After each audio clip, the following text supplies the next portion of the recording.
Hey guys, for today, I just really want to emphasize on the importance of following your intuition and the cues that you get from your body and your mind, and how important it is to choose the right path.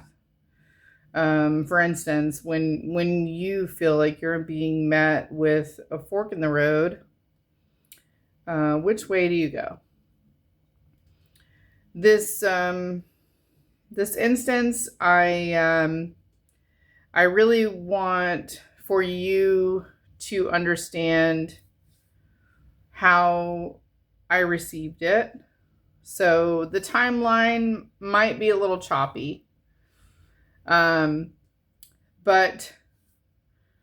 what happened essentially was, we'll rewind a little bit, and I'm driving along one day on my job, and I see this like SUV type vehicle that's pulled over in the strangest spot. It's like a back road that I cut through, and it's up against like a fenced enclosure that is clearly there to keep people out of. And someone has been pulled over, and the officer is like, citating them or whatever, and they're like up under trees and up against this fenced enclosure. And it was just I just thought to myself, it was a really strange place for them to get pulled over. Why not in the road? But it was a female officer, and she was clearly ticketing this person or whatever. And I just thought, it's a odd place. I think I even said to my daughter, I was like, that's weird, that just the setting was weird. I don't know how to explain it. And fast forward a week, and my daughter was at school, but of course I was working. And I drove right past this very same spot. However, there were multiple police. It was like an insane amount. It was like we were coming up on this crossroad to get to that area, and I think I counted like 15 police vehicles. And I saw like a reporter, I saw, or someone that had like a camera, and they were taking pictures. They were checking out this area, and it was because this vehicle had crashed into that very same fenced in enclosure. And it looked gnarly, you guys. Like it was not good. Like, this car crashed in to the fencing, and there were fence posts that had clearly like went through the windshield of the car. And I thought, oh my God, like, that person could not have survived that. And I just started thinking in my head, like, what in the hell? Did they come flying around the curve and they slammed into the fence? Or, what could have possibly happened? And then I thought back to a week earlier, and I was like, wait a minute. That was like exactly where that lady police officer was pulling that person over. And the impression that I got then was like, what were they doing there? Like they weren't supposed to be there. They were snooping around, or they were, they were messing around in an area that clearly was closed off for a reason. It's actually right next door to a fire station, or a emergency station. So not necessarily a fire station, but emergency transport. Something of that nature, because I'm not super familiar with the area, but I do make a lot of distance around, but I'm not super familiar. So, excuse me. Anyways, initially my thought was, they were messing around somewhere they shouldn't have been. And that's why it was such an awkward area for them to be pulled over. It wasn't like they got pulled over for a traffic citation or something. It was like they were snooping around somewhere they should not have been snooping around. And then this happens, and I'm just like, oh my gosh, I hope that person is alive. Like, that is just insane. Like, the collision that happened between the vehicle and the fence, it did not look good. And then I slowly realized, like, wait a minute, I think that that's actually the same vehicle that was being pulled over a week before. Okay, so that being said, I would like to play a little game. And Scoopy, I'm really not into games. But for this scenario, let's play a game. Why don't you tell me how many red flags you see by the end of the video? So, fast forward another week or so, right? It's a beautiful day. My daughter and I are just hanging out in our room and stuff, and we've got the door open because, like I said, it's a beautiful day. Nothing wrong with letting some fresh air in. And a man and his son come down like the hallway path or whatever, and the little boy wants to play with my daughter, and I'm like, okay, cool. And my daughter's like, is that okay, Mom? Like, can we play? And I was like, yeah, that's cool. So the little boy comes in, and they're playing, and they're like looking at the dog, and of course the dog is terrified because she's terrified of everything. But they're playing with beads and chalk and stuff. And then the dad comes up, and he's like hanging outside the door because he's smoking a cigarette, and he's just like hanging out because his son is like hanging out as well with my daughter. And he's like, hey, my name is Carl. And I'm like, hey, I'm Michelle. And he puts out the cigarette, and I'm like, if you'd like to sit down, you're welcome to come in and sit down. So the kids are playing, and, we start talking and whatever, and kind of conversing a little bit about, like, why we're here or whatever. But he did ask me, like, as he was like looking in or whatever, he said, are you guys alone? And I was like, yeah, it's just the two of us and the dog, obviously. And when he came in to sit down, we talked for a minute, and then he said, do you have a boyfriend? And I was like, no. And he said, why don't you have a boyfriend? And I said, because I'm happily single.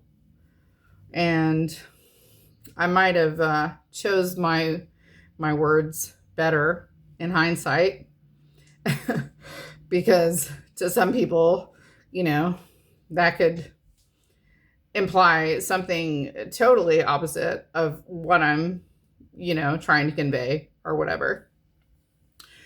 But anyways, we went on to talk, and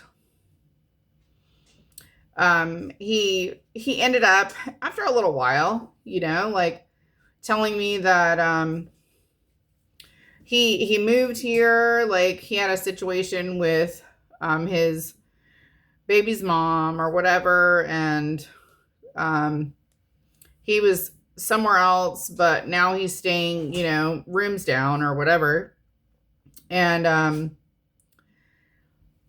he asked me for my number, and I was like, well, I don't usually give out my number, honestly. I don't even like to answer the phone. Like, it's just it's a thing with me. Like, if I don't know you, I don't like answering the phone. It's a little bit of anxiety or whatever. But I was like, yeah, I'll give you my number. You're my neighbor. Excuse my dog. You're my neighbor. You're, down the hall, whatever. The kids can play, whatever. So I did. And then, he went on to say that, like, he just got out of the hospital or something, or got out of the hospital, a couple weeks ago. And I was like, oh, why? What happened? And he said he impaled himself. And I was like, what? Like, how'd you do that? And he like lifted his shirt and showed me the stitches. He had like stitches in his chest.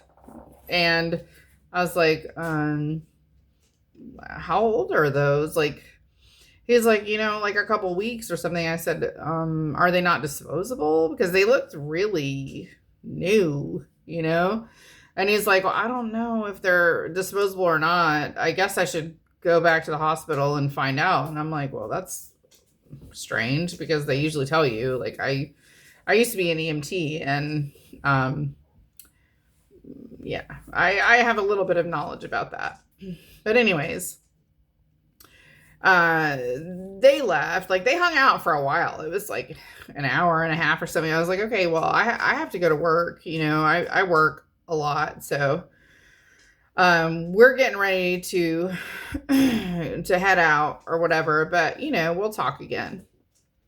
And he was like, okay. So then, he proceeded to like call me like late that night. And I don't think I answered. I was just like, oh, it's too late. It's like 11 o'clock or something.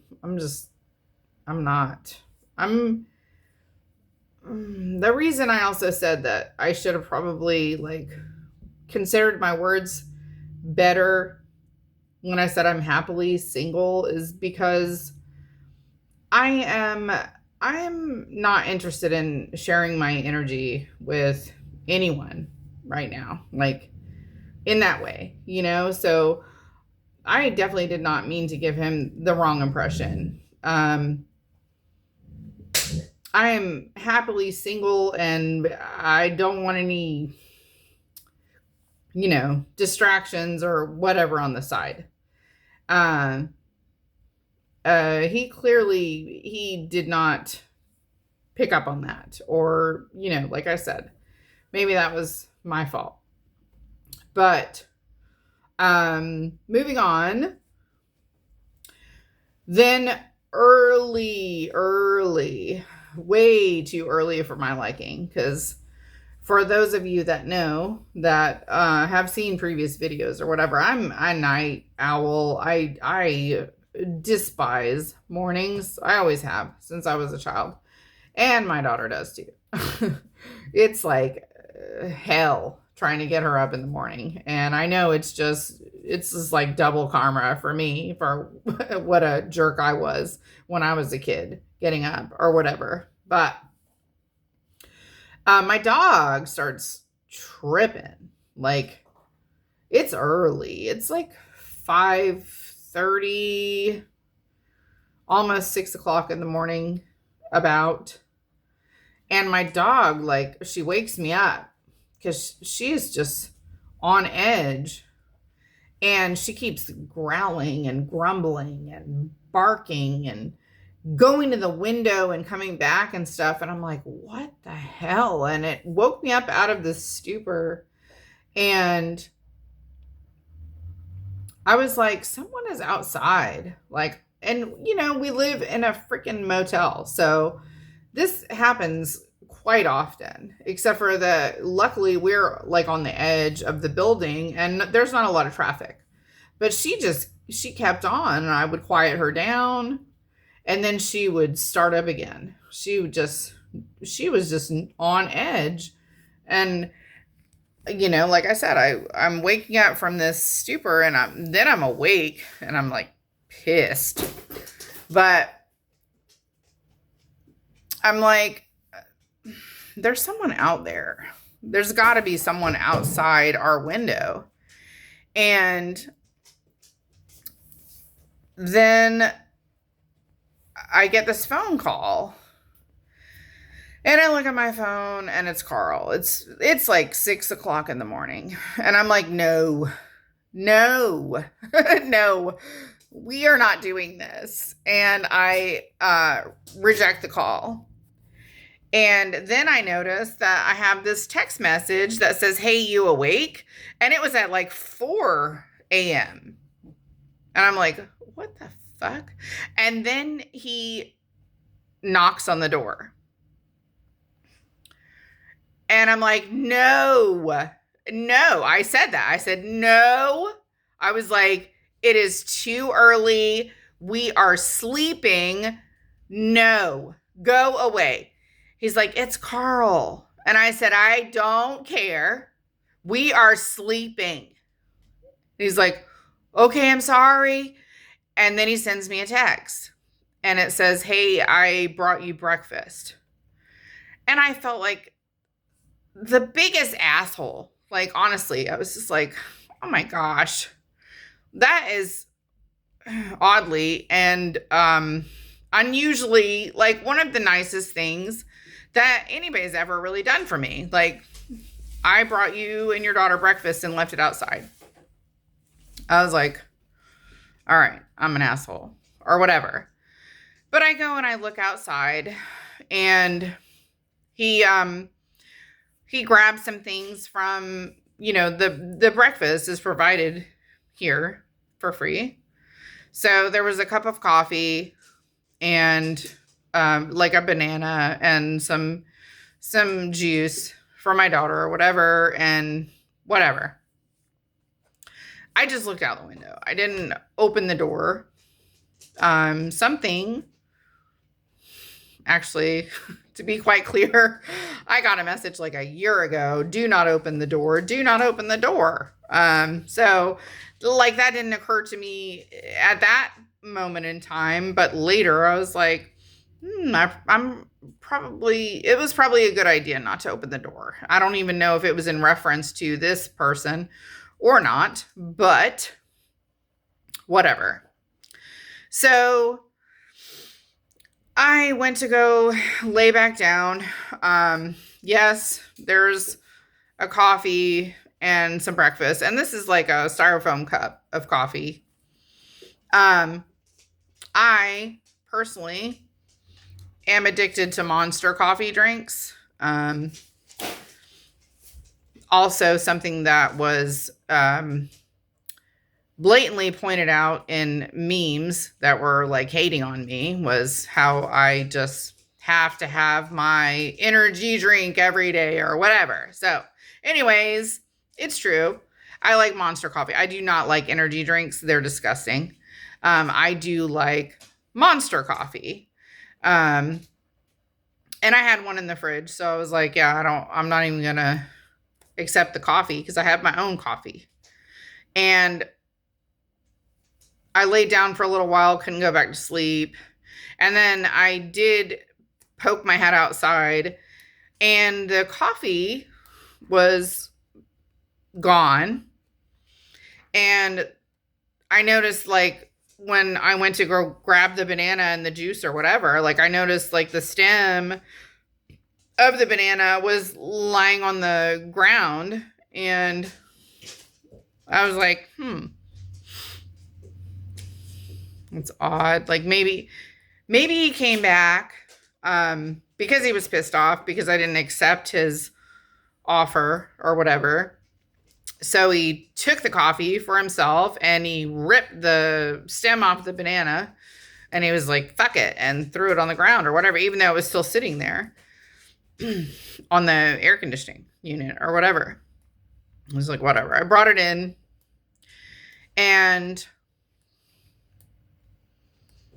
then when it was time to get my daughter up and take her to school and stuff, and, you know, I take the dog out, I walk the dog before we get ready to go to school.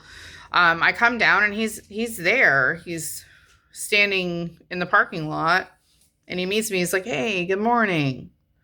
And I'm like, hey, you know, good morning. And I don't know, just like, he was trying to talk to me, and still, like I said, I'm not a morning person. It was too early. I was just like, you know, like, I'm still like in my pajamas and shit, and I'm just trying to walk my dog. And then he asked me something like, I'm like, well, I gotta get my daughter ready for school and then I have to go to work. So I kind of brushed him off, and he kind of wasn't picking up on like any social cues. It really seemed like to me. I was just like, dude, like, please understand that, you know, take a hint or whatever. Just right now is not a good time. So we went on about our day. And then when I returned from work, there he is again. He's like waiting. So I get out of my car. I'm trying to get my dog out. My dog's going ape shit because my dog is scared of everybody, and she sounds like she's like vicious, but she's not vicious. She's like literally shaking like a leaf on a tree. She's terrified of everybody that's not her family. And I'm like trying to park my car and get my things and get my dog out, and he's like standing there by the door. So she's just like going nuts and going nuts and going nuts.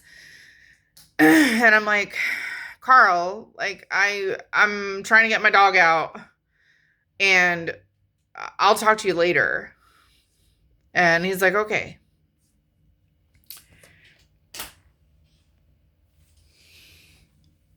So then, you know, he asked me for a ride to like the pawn shop or something so he could try to pawn something, you know. He said he was staying down at the room at the end or whatever, and he's trying to get up some money to pay for another night or whatever, or the week, whatever the case may be. So I took him to the pawn shop, and he went in, and he didn't have a battery pack for this. It's like a weed eater. It's something like that. Like it was the biggest weed eater I've ever seen. I don't know. I didn't look at it. He just put it in the back of my car. So I didn't really study it or anything, but he didn't have a battery pack for it. So they told him no. And he was like, hey, I'm sorry for wasting your time. And I was like, that's fine. You know, whatever. Then, you know, I dropped him off. He's like, well, you know, if you want some company, you know, I can hang out with you or whatever. And I was like, no, I've got to work. I'll just drop you off. And then as soon as I got home, like, he's like hanging out outside, and he notice me pull up or whatever, because now he knows what I'm driving. And, he's like all, hey, and I'm just like, hey, and I'm like, my dog's pulling me along and stuff. And I'm just like, I kind of just brushed past him, and then I feel like, okay, no matter what I do, like he's gonna be outside every time I like get home. So I get home and I try to get a nap because I'm just always tired because I never get a day off. But I try to get a nap before my daughter gets off the bus. And, that's about an hour, maybe 30 minutes to an hour or whatever. So then I got feeling like, okay, he's so like up my ass. Like when I get back, he's going to see that I'm back and he's going to be like knocking on my door and like waking me up if I'm napping or whatever. So I went and I parked around the other side of the motel, specifically to avoid him, and come up the stairs from the other side.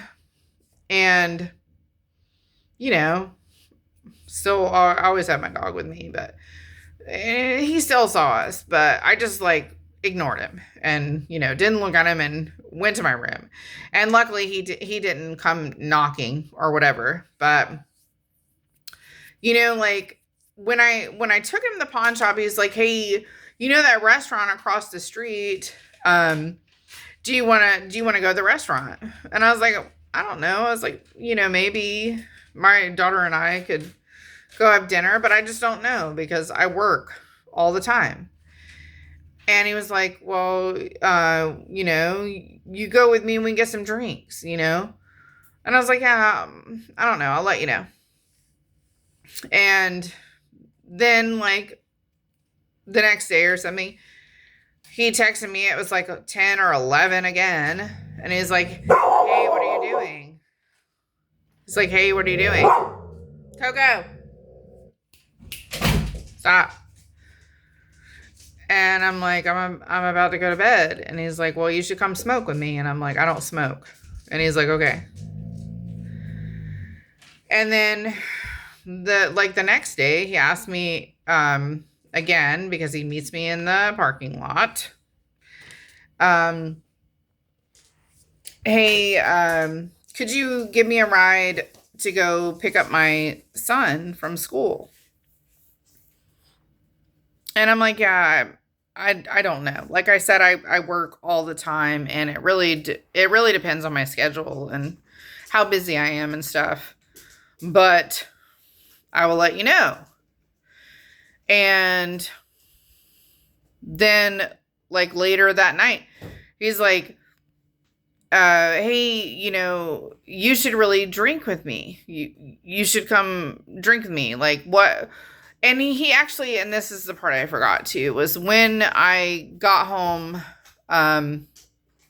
after work, but it was after my daughter, like I went to go pick her up from school or something. So we're all getting out of the car and stuff. And he's like waiting at the top of the stairs, and my hands were full. We went by the grocery store and stuff and had bags of stuff.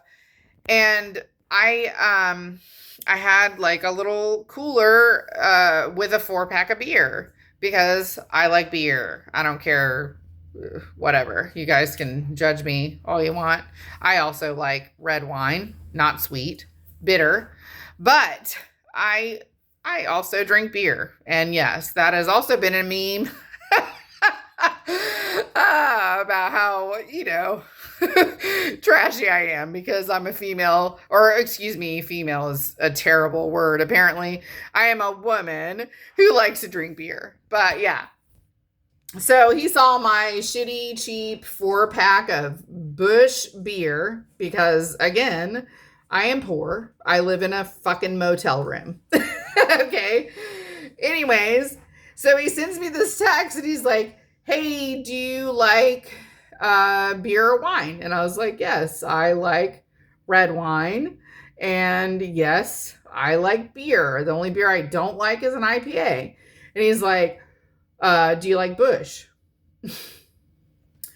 And I'm like, dude, apparently that I drink Bush, because when we're coming up the stairs and I had my hands full of groceries and shit, and the dog like yanked on my arm, I dropped the 4-pack, and he was standing right there watching the whole thing, and he knows that I drink Bush. So, yeah, paying attention for sure. Paying attention to when I leave, when I come back, what I'm drinking, whatever.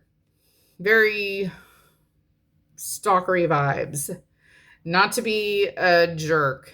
And honestly, I realized later this guy is just, he's desperate. He's desperate because he's trying to make a way for himself and his little boy, right? Like, I get that. But he really kept pushing, you should drink with me. You should drink with me. Will you drink with me? And eventually I was just like, okay, like, this guy is not, he's not seeing hints or picking up on, like I said, the social cues or whatever. So when I saw him waiting outside again, the following day, I was already like, my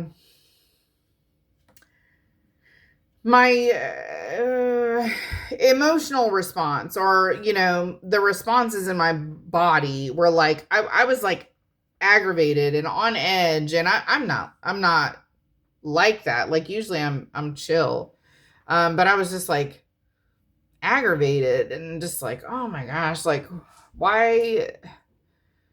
I don't want to deal with this. This is why I don't like talk to a lot of people or get close to a lot of people, is just because it's at a certain extent, it's just, I don't know why, but people don't seem to, they don't get me. Like, they don't understand. Like, I'm not comfortable, I'm like putting out every social cue possible, but they're just not getting it. They're just, there's something that, like, they're like, okay, this person has no boundaries. And you know what? At a time in my life, you're right. I didn't know what a boundary was. Like, I never learned, I was never taught what boundaries were. And God, it took me 40 years, but I now have boundaries, very strong boundaries, because when you don't, people come in and they walk all over you. And, I'm not saying you don't need to be kind. I still believe that, at least for me, I'm going to be kind. I'm a kind person. And that's also why else people, and he even said that to me, like, you're really nice. And I'm like, thank you. Yeah, I am really nice, but I'm also not going to be, I'm not one to be effed with. Really, at this point, I've had enough things in my life and situations and whatever. And that was something else, when he said, why don't you have a boyfriend? And I said, because the last one was a fucking tyrant. And I mean that. Yeah, I'm good on that. I'm, at least at this point in my life, or this time in my life, I should say, I am more interested in the daily grind, like, trying to do for my family. And I am not interested in distractions, and I definitely don't want to play around. Like, I ain't got time for that shit. I'm not interested. But anyways,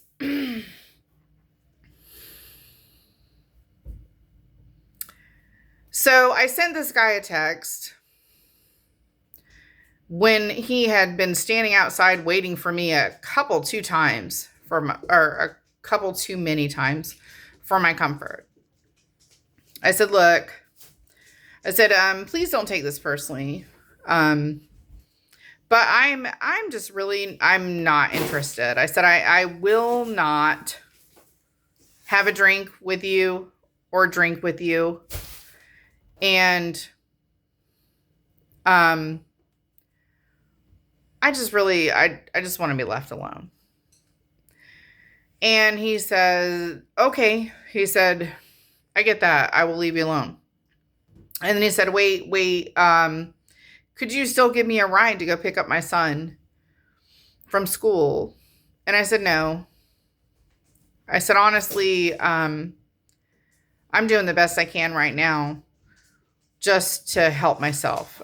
I'm not in a position to help anyone else. And he said, all right, I respect that. And I haven't heard from him since.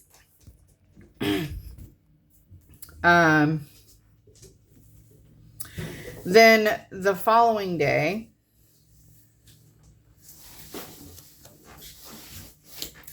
one of my other neighbors was had a shopping cart downstairs and was coming out from their room and throwing things into the shopping cart, on the bottom level. And he was like, I'm sorry, because the dog, it freaked out the dog. He's like, I'm sorry. I just got to get this guy's stuff out of my room or something. And I was like, what?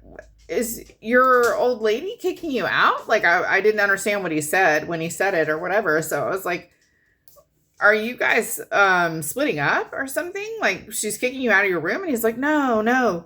He said, this guy, was staying with us. And he, he had a little boy and stuff. And I felt bad for him. And he was staying with us. And then he couldn't come up with his half of the rent. So now I'm getting all his stuff. Now he went across the street and he's staying with a friend over there or whatever. So I'm going to take all his stuff across the street in this shopping cart to him. And I was like, who is that?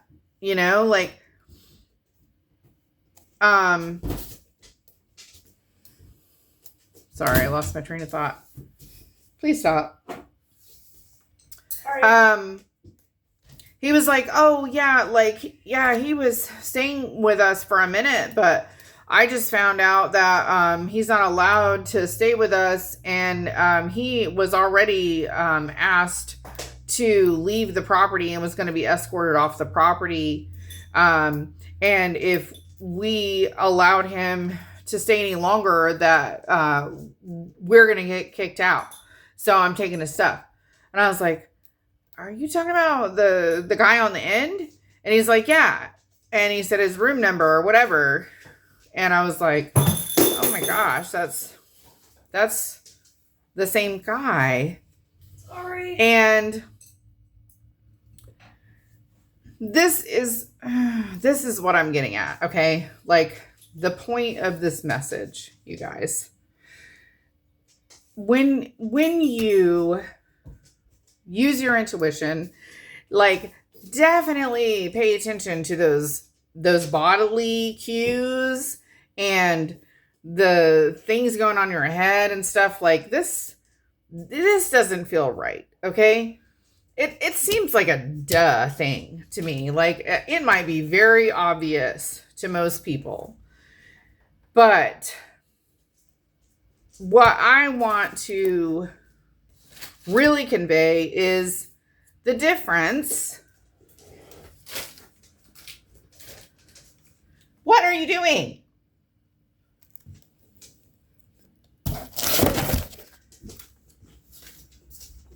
This is why I do this when you're sleeping.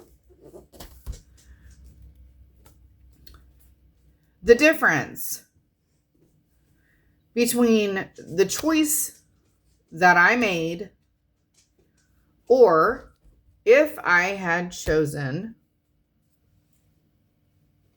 the other path, right? And this is the funny thing about manifestations and also life in general is if you make the right choice, it's kind of like surprisingly clear and quick as to that you made the right decision, right? So I set up a boundary. I made it awfully clear that I was not interested and I just want to be left alone. I didn't leave any room for question, right? And at this point I've learned like you just can't. You cannot. Like, don't be a people pleaser. Don't be too nice. I'm not saying don't be nice, but don't be too nice and be like scared to tell people like, look, you're fucking freaking me out. You're a little off or whatever. Like, it's just, I am not willing to go there ever, ever, ever, ever again.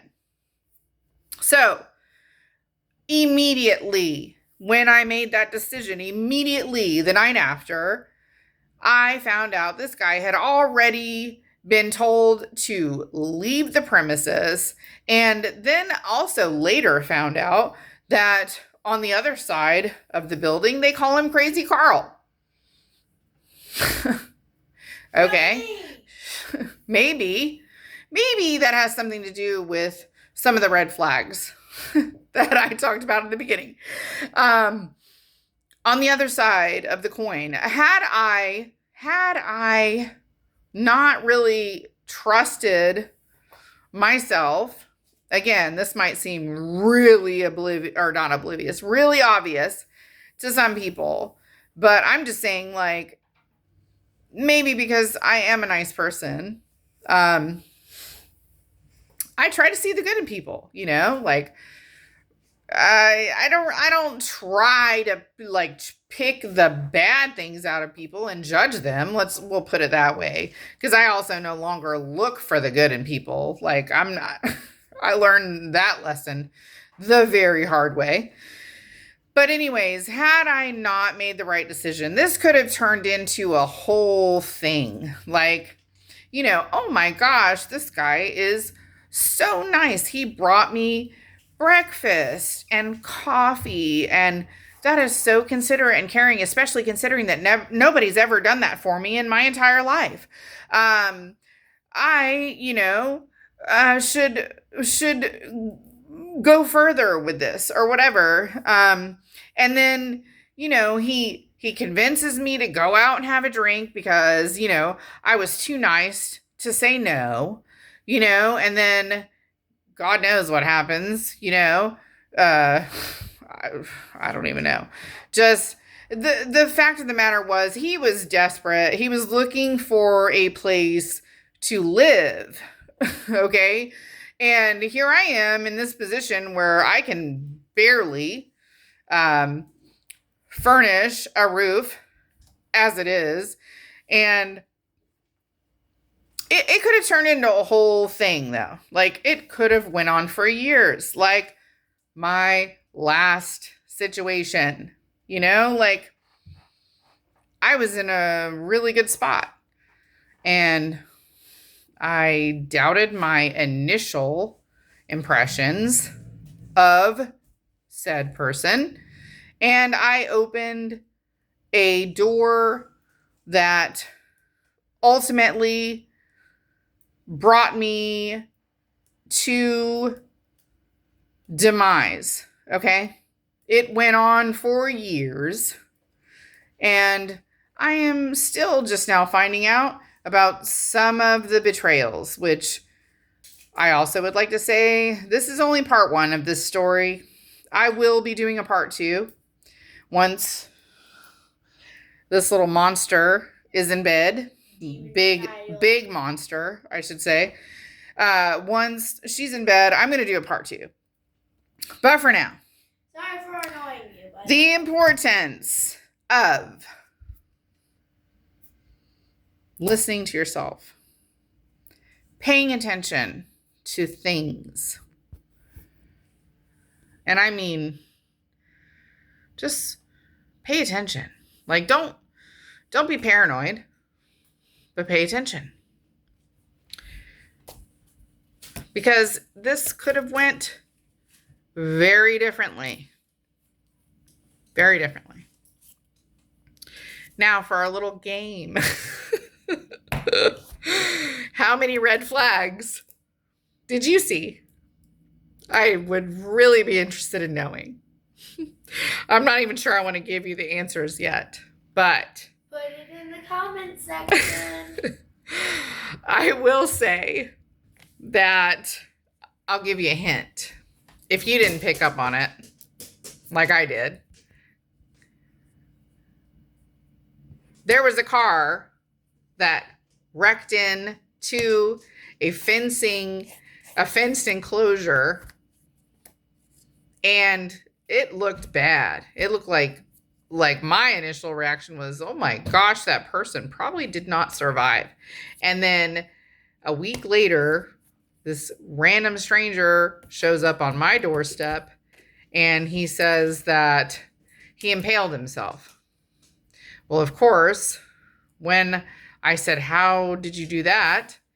He said that he had a scooter accident. He was riding around on an electric scooter, and he had a bottle in the cup holder, and he fell on the bottle. And I'm thinking, I don't know about that, because pretty sure a bottle, I mean, it might bruise you. I'm pretty sure a bottle wouldn't impale your chest. That's what I And said. then Stop taking credit for what I said. I said it first. No, you didn't. And then also, just a side note, he was also showing me that like he also had like a wound on his elbow or something, and he had a name tattooed on his elbow, and I just looked at it, and at first I couldn't read it. But then there was a second opportunity where he showed me again his elbow, like, you know, his forearm or whatever. And it was a name, and it was probably his last name. And then I got a message a day later, and my guide straight out said that name. And I went, whoa, like, okay. So it could have went a lot differently. I could have believed his little story about a scooter accident and whatever, so on and so forth. Anyways, you guys, I would love some interaction here. Not that I'm looking for any kind of validation, because I'm really just doing this to try and educate people on my crazy life. And if they can apply anything that I say to their own life, or, you know, making a better decision, that's all I'm trying to do here. But if you want to comment, how many red flags did you see? One other thing that I'm just going to give away straight away is the fact that there was a coffee, a wide open drink for me, and that I did not accept, and then it mysteriously disappeared. And then this guy is like, drink with me, drink with me, drink with me. What might that imply?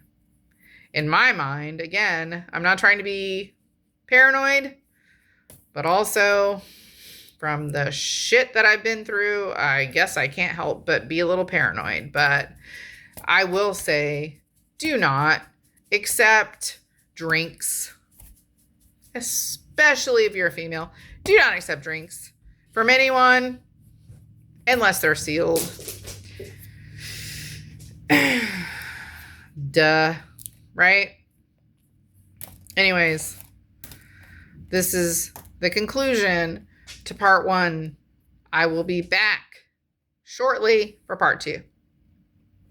Mwah! Probably from